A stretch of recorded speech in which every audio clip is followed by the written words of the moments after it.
Hello what's everyone. So if you coming to Canada on visitor visa, tourist visa या आप अपनी home country से आ रहे हो और आपके माइंड में है कि मुझे एज सून एज पॉसिबल मुझे वर्क परमिट चाहिए, दैट मीन मुझे एलएमआई पे चाहिए, मुझे एलएमआई पे आना है, labour market impact assessment. LMI के रिगार्डिंग में ऑलरेडी पहले बता चुका कि एलएमआई होता क्या है, so I will not repeat the same thing again again. But yes, अगर आप सिर्फ विद इन 2 डेज़ के अंदर कन्वर्ट करवाना चाहते हो वर्क परमिट, दैट मीन्स आपको वर्क परमिट चाहिए विद इन 2 डेज़ के अंदर या 3 डेज़ के अंदर या विद इन अ वीक के अंदर भी, तो मुझे क्या करना पड़ेगा, किस तरह करना पड़ेगा। एलएमआई के रिगार्डिंग में और भी वीडियो बना चुका हूँ, लेकिन मैं इस वीडियो में बात करूँगा सिर्फ और सिर्फ प्री अप्रूवल एलएमआई के रिगार्डिंग एंड एलएमआई क्या होता है। देखो, प्री अप्रूवल एलएमआई होता है, सिंपल लैंग्वेज समझाता हूँ। एक तो होता है एलएमआई, जब आप टूरिस्ट वीज़ा पे, विजिटर वीज़ा पे आते हो या आप अपनी होम कंट्री से अप्लाई करते हो वर्क परमिट के लिए, उसके लिए आपको एक डॉक्यूमेंट लगता है LMI, labour market impact assessment, जो आईआरसीसी में जाता है। लेकिन जो आईआरसीसी की एक सब कैटेगरी मान लो जो है ईएसडीसी, जो उसे अप्रूव या रिजेक्ट करती है। अगर आप कनाडा के अंदर हो तो it will take 4 months।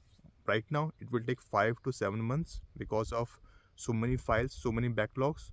And अगर आप अपनी होम कंट्री के अंदर हो तो it will take around 8 months, 10 months, 12 months या उससे भी ज़्यादा। कुछ नहीं कह सकते, it's a time consuming process. So I would always say कि एलएमआई पे मत जाओ, कन्वर्ट मत कराओ, आप फाइल मत लगाओ, आप जाओ प्री अप्रूवल एलएमआई के अंदर। अब प्री अप्रूवल एलएमआई होता क्या है? देखो, जो एलएमआई, नाम समझ आ रहा होगा कि जो एलएमआई है ऑलरेडी अप्रूव्ड है, ये ऑलरेडी अप्रूव्ड है, लेकिन इस पे सिर्फ अपना नाम चढ़ाना है। इस एलएमआई के डॉक्यूमेंट पे आपको नाम चढ़ाना होता है, नाम लिखवाना होता है, जिससे ये जो एलएमआई का डॉक्यूमेंट है ये आपका हो जाए। तो प्री अप्रूवल पे आपको अपना नाम चढ़ाना होता है, आपको मेडिकल करवाना होता है, 415 कैनेडियन डॉलर्स की फ़ीस होती है। अब अपनी होम कंट्री से करवा के आते हो तो उसकी अलग अलग फ़ीस होती है, हर जगह का अपना अपना हिसाब है। आपको मेडिकल की डॉक्यूमेंट्स, आपको एलएमआई का डॉक्यूमेंट, आपके डॉक्यूमेंट्स, आपके 10th की मार्कशीट, 12th की मार्कशीट, आपके पास experience, offer letter, relieving letter, सब कुछ चाहिए होता है। और आपको जाना होता है वर्क परमिट के लिए, सॉरी अप्लाई करना होता है। आपको वर्क परमिट के लिए अप्लाई करते हो तो 2 तरीके से वर्क परमिट के लिए अप्लाई कर सकते हो, एक होता है ऑनलाइन और एक होता है offline, that means flag pulling के थ्रू। ऑनलाइन में करने में 2, 3, 4 महीने और 1 महीना भी लग सकता है, लेकिन it's a time consuming process.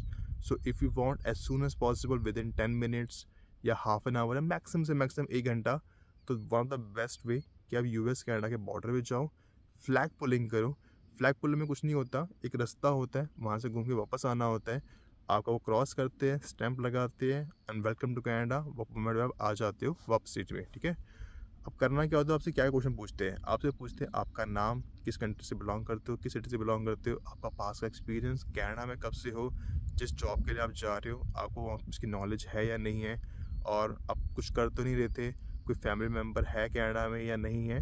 तो ऐसे छोटे मोटे क्वेश्चन पूछते हैं आपसे, और वो ये भी जानना चाहते हैं कि आपको लाइक बोलना आता है भी या नहीं आता, मीन्स आपकी फ्लुएंसी हल्की फुल्की ठीक ठाक है भी या नहीं है। तो it's not a big deal and इतना कोई लोड लेने की टेंशन नहीं है, आराम से आपका हो जाता है। So it's that easy. अगर आपको प्री अप्रूवल एलएमआई में और एलएमआई में चूज़ करना है, always always go into the pre approval LMI.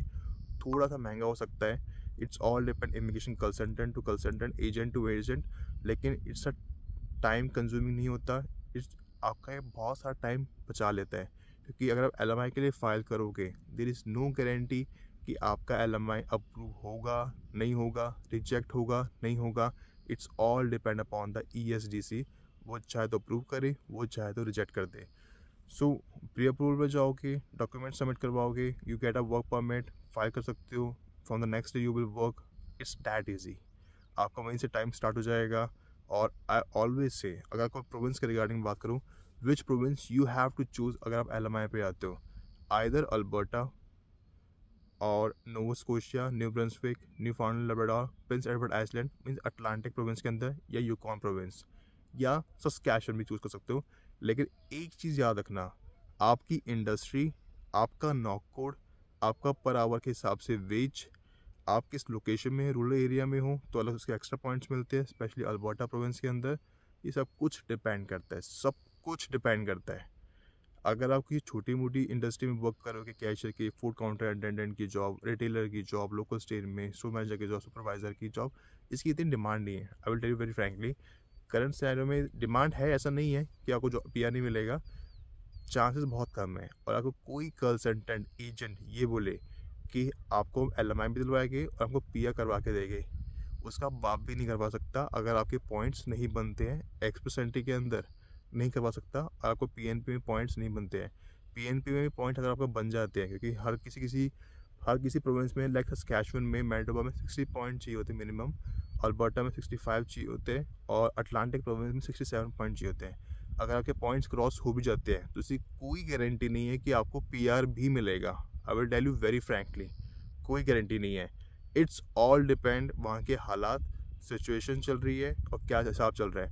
कोई आपको ये बोले नहीं नहीं अभी तो थोड़ा ख़राब है, लेकिन उसके 1 साल बाद 2 साल बाद ना आराम से सब कुछ बढ़िया हो जाएगा, जब तक आप एलिजिबल हो जाओगे। तो लाइफ यहाँ पे बहुत चिल है, कोई इशू नहीं है, हम आगे करवा के देंगे। रिमेंबर वन थिंग, कंपटीशन बहुत ज़्यादा है, बहुत ज़्यादा कंपटीशन है। अगर आप स्टेम रिलेटेड जॉब में नहीं आते हो, साइंस मशीनरी में, बायोटेक में नहीं आते हो, आप शेफ़ में, कुकिंग में नहीं आते हो, स्किल बेस में नहीं आते हो, IT में नहीं आते हो, chances are very few, very few. मिल जाए, नहीं मिले बिना मिले। ये आपको जो बोलते हैं आपको LMI के बाद आपको PR भी मिल जाएगा, ऐसा पॉसिबिलिटी नहीं है। It's all depend upon your luck, your profile, and किस प्रोविंस में आप रहते हो, and your industry, your NOC code, and आपको पर आवर के हिसाब से कितना आपको मिलता है। So if you want to come to Canada on LMIA, तो I would highly recommend you go into the pre approval LMIA, और उसके बाद अपने स्पाउस को भी बुला सकते हो। अगर आप मैरिड हो तो, आपके बच्चे भी है तो उनको डिपेंडेंट वीज़ा भी बुला सकते हो। सो इट्स, अब आराम से बुला सकते हो। सो if you have any other question regarding anything, and if you need a mini session 1-to-1, you can DM me on Instagram. बाकी मैं कोई चीज़ और कहना चाहूँगा LMI के रिगार्डिंग ही, मीन्स LMI से हटके मेरे को मेन मकसद क्या है, to get into the PR।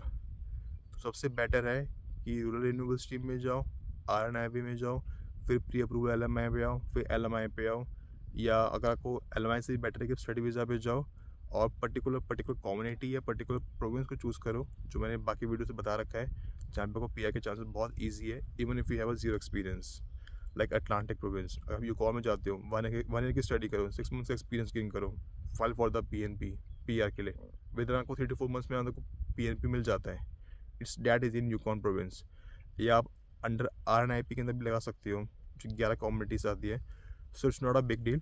सो मैं ज़्यादा डिटेल में नहीं जाऊँगा, क्योंकि उसके रिगार्डिंग में मैं सारी वीडियो बना चुका हूँ। You can watch other videos too, and I will recommend you.